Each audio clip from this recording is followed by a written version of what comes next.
Jadi muka surat 15 yang di sebelah atas tu, memberi salam serentak dengan imam. Baik. Dalam solat berjamaah ni tuan-tuan, bila kita ikut imam, ikut imam ni ada syarat dan pantang larang dia. Tuan-tuan tak boleh buat 3 perkara ni. Tuan-tuan ingat, ini saya ulang balik yang dulu-dulu ni. Pertama, jangan mendahului imam. Sebab kita sembahyang jemaah. Kalau sembahyang seorang-seorang tak apa. Seorang-seorang tu lantaklah nak bergerak macam mana pun. Tetapi bila berjamaah, mesti tunggu imam buat dulu. Pertama, jangan mendahului imam. Jangan potong imam. Kerana kalau kita buat sekali mendahului imam, batal terus sembahyang. Jadi ramai orang yang tak perasan kalau dia laju sangat. Baik, itu yang pertama. Yang kedua, jangan menyamai imam. Jangan serentak dengan imam. Ini tajuk kita, memberi salam serentak dengan imam. Jangan tuan-tuan kalau buat perkara, kalau serentak dengan imam, sekali kita buat, sembahyang tidak batal, sembahyang sah. Cuma pahala jamaah luput. Luput maknanya tak dapat 27 darjat, tak dapat. Kerana kita sama tadi. Itu yang kedua. Yang ketiga, jangan tertinggal daripada imam. Imam dah rokok, kita pun rokok lah. Jangan imam dah i'tidal, baru kita rokok. Kita dah tertinggal satu rukun. Imam Allahu Akbar, rokok. Kita pun Allahu Akbar. Tinggalkan bacaan-bacaan yang sunat. Selalunya kita nak habiskan bacaan sunat itu yang kita lambat daripada imam. Sunat tinggal. Kerana mengikut imam itu hukumnya adalah wajib. Nabi menyebut dalam hadis dia, Nabi menyebut innama ju'ilal imamu liyutamma bih fala takhtalifu alaih. Imam itu dijadikan sebagai ikutan para makmum. Jangan kamu menyalahinya, jangan kamu menyanggahinya, jangan kamu tak ikut. Mengikut imam hukum dia apa? Wajib. Jadi kena, bila imam dah rukuk, rukuklah. Jadi 3 perkara tu jangan kita buat. Baik. 3 perkara tu dia bergantung pada hadis Rasulullah sallallahu alaihi wasallam. Mesti ada dia punya hujah dia. Nabi menyebut idza kabbara imamu fakabbiru wa idza raka'a farka'u wa idza sajada fasjudu. Maksud dia, idza kabbara imamu fakabbiru, apabila imam telah bertakbir, maka barulah kamu takbir. Apabila imam telah rukuk, barulah kamu rukuk. Dan apabila imam telah sujud, barulah kamu sujud. Jadi ada perkataan telah di situ. Bila telah, maknanya imam buat dulu. Jadi jangan sama dengan dia, jangan potong dia, jangan tertinggal daripada dia. Itu maksud hadis tu. Kalau kita tak ikut apa yang perintah Rasulullah sallallahu alaihi wasallam, sembahyang kita boleh hilang pahala jamaah ataupun boleh batal sembahyang. Tak apa, bila kita jumpa kita bahas lagi. Baik, kita baca. Makruh memberi salam serentak dengan imam. Baik, disebut makruh di situ. Apa makna makruh? Makruh kalau buat tidak dapat pahala, kalau kita tinggal dapat pahala. Makruh ni lawan daripada sunat. Sunat bila kita buat dapat pahala, bila kita tinggal tak dapat pahala, tak dapat apa-apalah.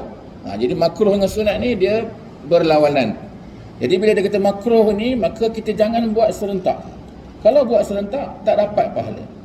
Pertama, orang yang sama tuan-tuan, sama pergerakan dengan imam, tak kira lah di mana tempat dalam solat. Di sini sebut ketika salam. Bila kita sama dengan imam, pertama pahala jamaah luput. 27 darjat tak dapat. Baik, kita baca. Makruh memberi salam serentak dengan imam, perbuatan tersebut menghilangkan fadilat solat. Itu dia. Kalau tuan-tuan ada pensil, gariskan.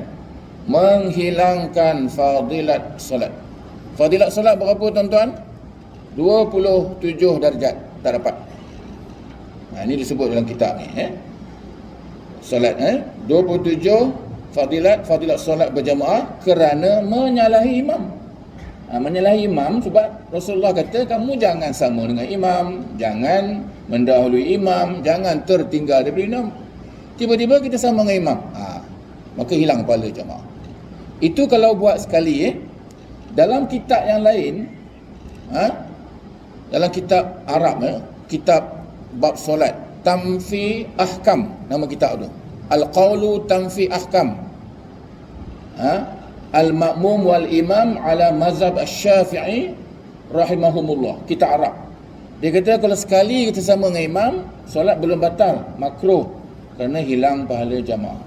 Tetapi kalau 2 kali kita sama dengan imam, dalam rokok sama, dalam sujud pun sama pergerakan dia, maka dalam kitab tu menyebut batal sembahyang. Ini kita kena ambil perhatian. Tadi pun dalam sembahyang maghrib tadi saya perhati jugalah, ada juga yang sama. Jadi sayang sekali sama nasib baik sekali, jadi sembahyang tu belum batal lagi. Jadi sebab itu kita belajar kitab ini supaya kita hendak yang terbaik, solat yang terbaik. Baik, seterusnya hukum niat mufaraqah. Baik, mufaraqah ni apa tuan-tuan? Kita kena tahu dulu makna mufaraqah. Mufaraqah adalah niat di dalam hati, iaitu tidak lagi mengikut imam. Kita niat hati, aku tak ikut imam. Itu makna niat mufaraqah. Dan niat mufaraqah ni dia ada sebab-sebab dia tertentu, tak boleh sesuka hati. Kalau main-main, sekejap ikut imam, sekejap tak ikut, maka hukum dia haram, tak boleh main. Memang ada hukum mufaraqah tu. Mufaraqah tu ada sebab-sebab tertentu. Baik, kita terbaca. Yang pertama, jika seseorang berniat mufaraqah, yakni berpisah daripada imam. Berpisah maknanya tidak mengikut imam dan meneruskan solatnya secara bersendirian, hukumnya adalah harus jika ada keuzuran. Gariskan uzuran tu. Bila ada uzur saja kita boleh niat mufaraqah. Mufaraqah ni tak ikut imam. Bila tak ikut imam, kita selesaikan sembahyang secara bersendirian. Itu makna dia. Jika tanpa sebarang keuzuran, jadi makruh. Jika tanpa sebarang keuzuran, ada kalanya makruh dan ada kalanya jadi haram. Dia tak sebut itu, tapi ada kalanya haram kalau sampai bermain-main. Hukumnya kerana dia mufaraqah daripada solat jemaah yang dituntut sama ada tuntutan secara wajib ataupun sunat muakkad. Sangat digalakkan. Kerana sembahyang itu tuntutan dia adalah sunat muakkad, sunat yang amat digalakkan. Sembahyang jemaah ni lah, ataupun kita sebut fardu kifayah. Sembahyang fardu ni macam wajib lah, tapi bukan wajib individu. Maknanya fardu kifayah ni bila ada orang lain yang buat, yang lain nak buat pun tak apa, tak payah pun tak apa. Itu maksud dia.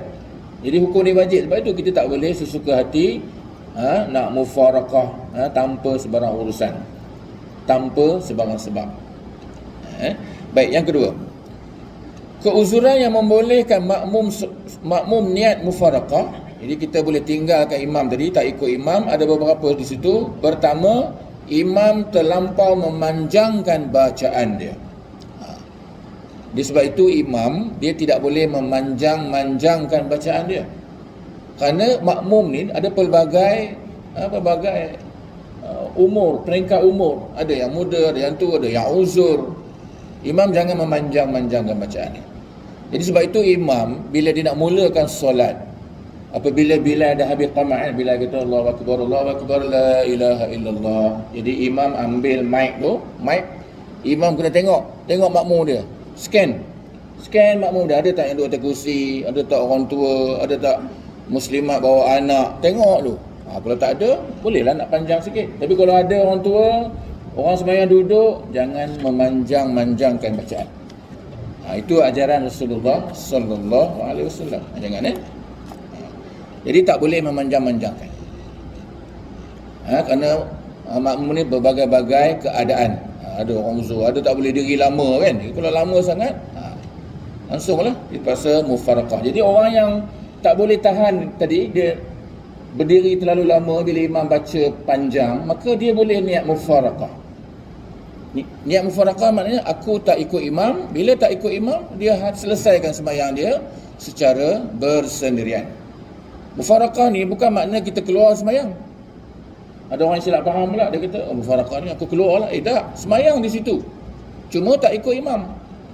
Kita sembahyangkan secara bersendirian. Kita nak cepat umpamanya kan, sakit perut ke, boleh sembahyang cepat-cepat, keluarlah. Baik, itu yang pertama. Yang kedua, imam sengaja meninggalkan sunat ab'ad seperti tasyahud awal dan qunut. Baik, dalam solat tuan-tuan, dia ada perkara sunat ab'ad dan sunat hay'ah. Sunat ab'ad ini, apa makna sunat ab'ad? Sunat ab'ad adalah sunat apabila tertinggal ataupun terlupa, dia tidak membatalkan sembahyang. Tetapi kalau kita teringat balik, kita disunatkan membuat sujud sawi. Contohnya kita tak buat tahiyat awal. Tuan-tuan, tahiyat awal adalah sunat ab'ad. Kita tak buat qunut ketika solat subuh, kita tak buat qunut, sengaja tak buat, tak apa, boleh. Tapi kalau kita teringat, maknanya kita terlupa, selalunya lupa bila tahiyat akhir nanti sebelum salam, kita disunatkan pula buat sujud sawi. Samalah tadi, iaitu duduk tahiyat awal tadi. Jadi kalau imam tak buat, imam sengaja meninggalkan sunat ab'ad, kita nak buat, katakan imam ni lupa kan, imam naik terus umpamanya, sebaik-baiknya kita ikut imam. Sebaik-baiknya imam naik, kita pun naiklah, dan jangan tegur imam. Imam meninggalkan perkara yang sunat, kita tidak disuruh menegur. Jadi bila nak tegur imam? Tegur imam bila imam melakukan perkara-perkara yang membatalkan sembahyang, itu tegur. Contohnya bacaan imam salah dalam bacaan Fatihah. Fatihah bukan surah. Surah kalau salah pun tak apa. Surah dia tidak membatalkan sembahyang. Tapi Fatihah kalau bacaan dia salah, maka solat batal. Itu boleh tegur. Tapi kalau imam meninggalkan tahiyat awal, dia bangkit terus, jangan tegur, jangan sebut subhanallah, tak perlu. Kerana dia tidak membatalkan sembahyang, ikut je. Ataupun kita tak nak ikut, kita nak buat juga sunat ab'ad tadi, kita nak buat tahiyat awal, kita kena niat mufaraqah dahulu. Aku tak ikut imam. Jadi kita buatlah tahiyat awal. Buat tahiyat awal sampai habis sembahyang seorang secara berseorangan. Boleh ini dia maksud di sini. Imam meninggalkan sunat ab'ad, kita boleh buat, tapi mesti niat mufaraqah. Ataupun imam tak buat qunut.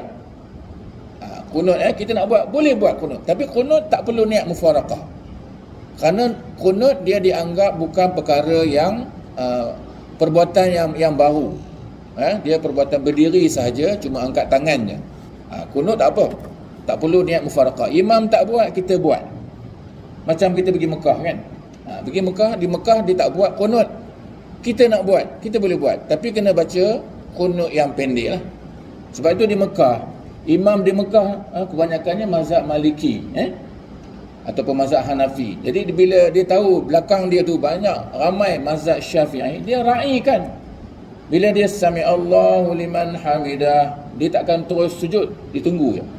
Rabbana walakal hamdu, tunggu bagi peluang kepada makmum mazhab Syafi'i baca doa qunut. Tapi jangan baca yang panjang. Kalau tuan-tuan baca yang panjang, tuan-tuan tertinggal daripada imam. Baca beria sangat, Allahumma hdini fi man hadait wa afini fi man afiyat. Bila imam nak tunggu, imam terus sujud je. Jadi tak boleh baca yang panjang, baca yang pendek.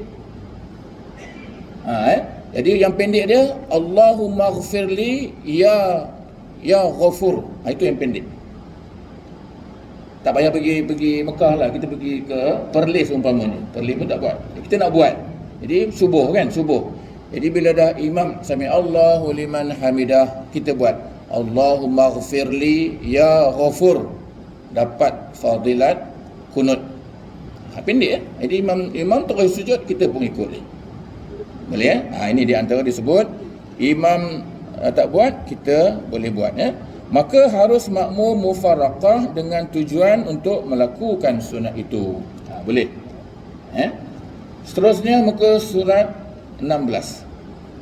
Yang ketiga, makmum mufaraqah kerana sakit yang dialaminya. Ada orang sakit go out, gaut kan, tak boleh berdiri lama. Imam pula baca panjang, kita punya lah seksa berdiri, Allah sakitnya imam ni bila nak rokok. Jadi boleh kita niat mufaraqah, aku tak ikut imam, maka selesaikan sembahyang secara bersendirian. Tak kira lah sakit ke, nak buang air ke, ataupun nak keluar angin ke contoh kan. Nak keluar angin ni maknanya angin tu belum lagi nak keluar lah, rasa-rasa nak keluar. Kalau dah nak keluar tak boleh lah.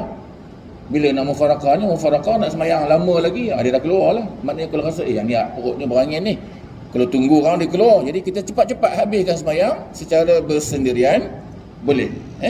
Itu ada uzur dia. Yang keempat, bimbang mengantuk, menguasai atau sesuatu yang merosakkan solat. Tuan-tuan, solat kalau kita tertidur dalam solat, batal sembahyang. Hati-hati Jadi kalau mengantuk tu dah dekat-dekat nak tidur tu. Jadi kalau rasa Allah mengantuknya kan, niatlah mufaraqah, aku tak ikut imam, sembahyanglah seorang-seorang, habiskan sembahyang itu. Kerana kalau kita tertidur dalam sembahyang, maknanya bila tertidur, akal kita hilang. Jadi bila akal hilang, maka tidak sembahyang kita tidak sah. Sembahyang hanya sah bila akal kita waras. Jadi jangan tertidur, akal hilang, maka batal sembahyang. Yang kelima, bimbang hilang atau binasa harta atau ketinggalan rombongan. Kalau kita naik kapal terbang umpamanya kan, kita sembahyang dekat airport, imam pula baca panjang contohnya, kita berjamaah dengan dia. Jadi dia baca panjang, orang dah buat pengumuman dah. Kapal terbang sekian-sekian akan terbang. Sila masuk ke apa ke kan, kata dia ni pengumuman. Jadi kita tengok ini tak dan ni, kita boleh niat mufaraqah, selesaikan sembahyang dengan segera. Ataupun kita tertinggal barang-barang penting, jam tangan, jam Rolex umpamanya, baru tengok Allah, jam tadi dah tinggal. Tapi kalau baru sembahyang, memang kena berhenti terus lah. Baru takbir pertama, Allahu Akbar, teringat jam kan, berhenti terus ambil. Tak payah mufaraqah dah. Mufaraqah maknanya tak ikut imam. Tapi kalau katalah teringat masa tahiyat akhir tu kan, kita baru tahiyat, baru duduk tahiyat akhir, imam pun tahiyat akhir juga, kita teringat, jam aku tadi ada lagi ke ni? Jadi kita baca cepat-cepat, sembahyang cepat-cepat, niat aku tak ikut imam, salam cepat-cepat, terus lari ambil kalau ada lagi jam tu. Kalau ada rezeki, ada lah. Kalau dah hilang, tak ada lah. Katakan teringat waktu itu, kita nak cepat, boleh. Kerana barang-barang takut harta binasa, emas ke jam ke yang kita tertinggal, kita sayang, boleh berhenti, boleh kita niat mufaraqah. Baik, kita habiskan ni. Perhatian, mufaraqah daripada imam disebabkan keuzuran tidak meluputkan fadilat berjamaah.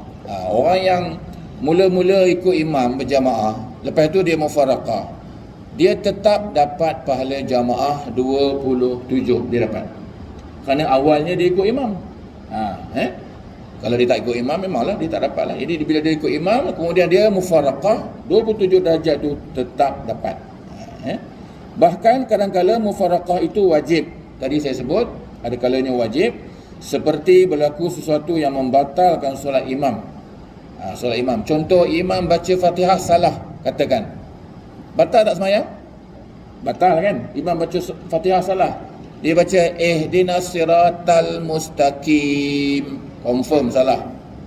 Kita pula duduk di belakang, kita tak duduk di depan. Kalau di depan, kita boleh tegur imam tu.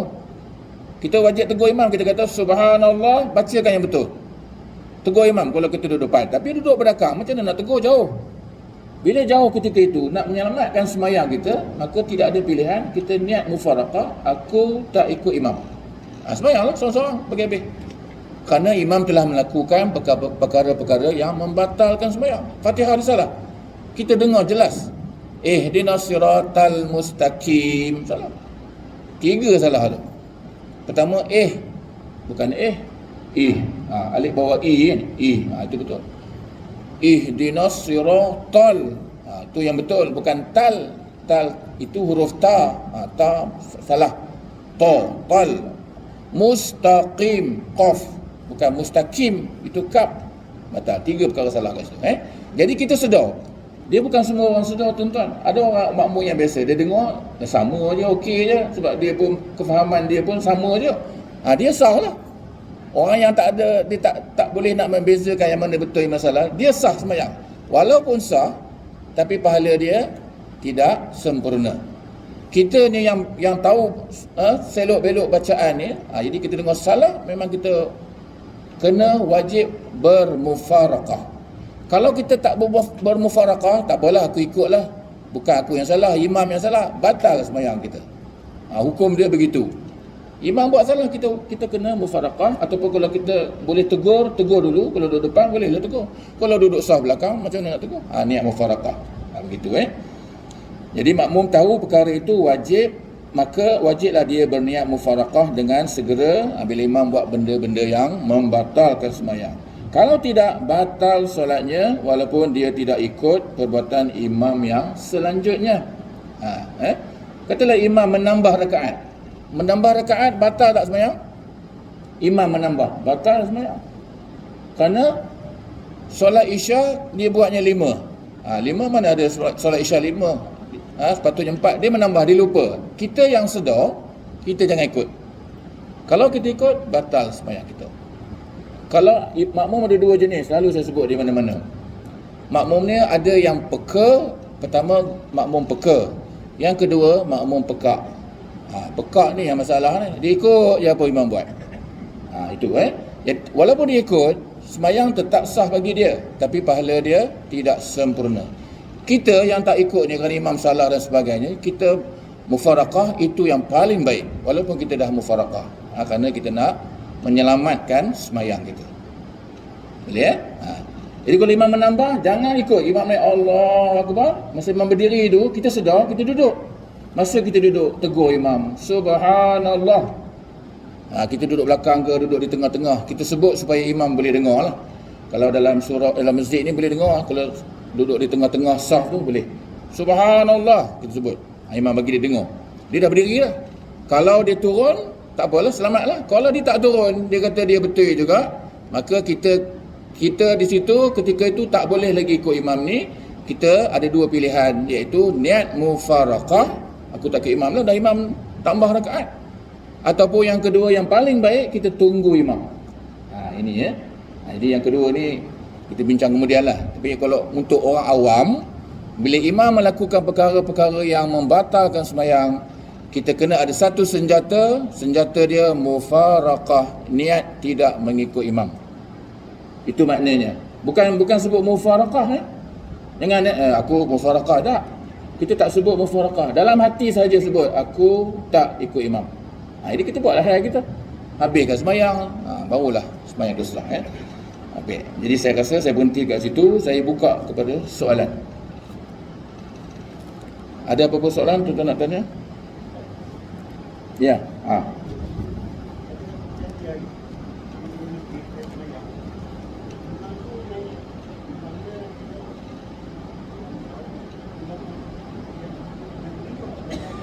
Baik.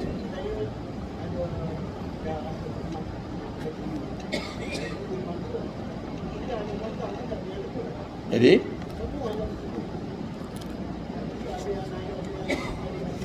macam piston lah. Okey.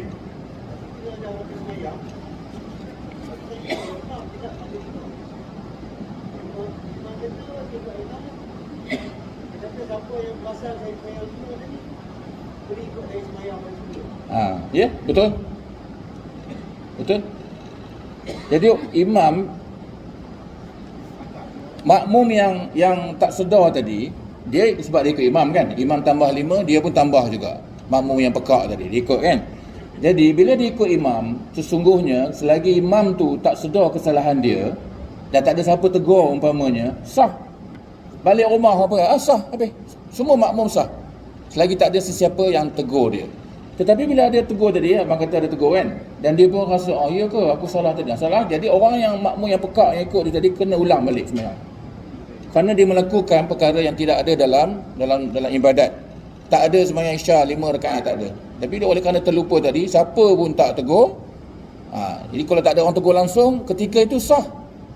Tapi kalau dah ada orang beritahu, imam tadi imam buat 5, iya ke? Mula-mula dia nafi lah, dia kata, tak, aku buat 4. Ya 5, seorang datang, seorang lagi, 2, 3 orang datang, barulah dia dah goyang. Iya ke?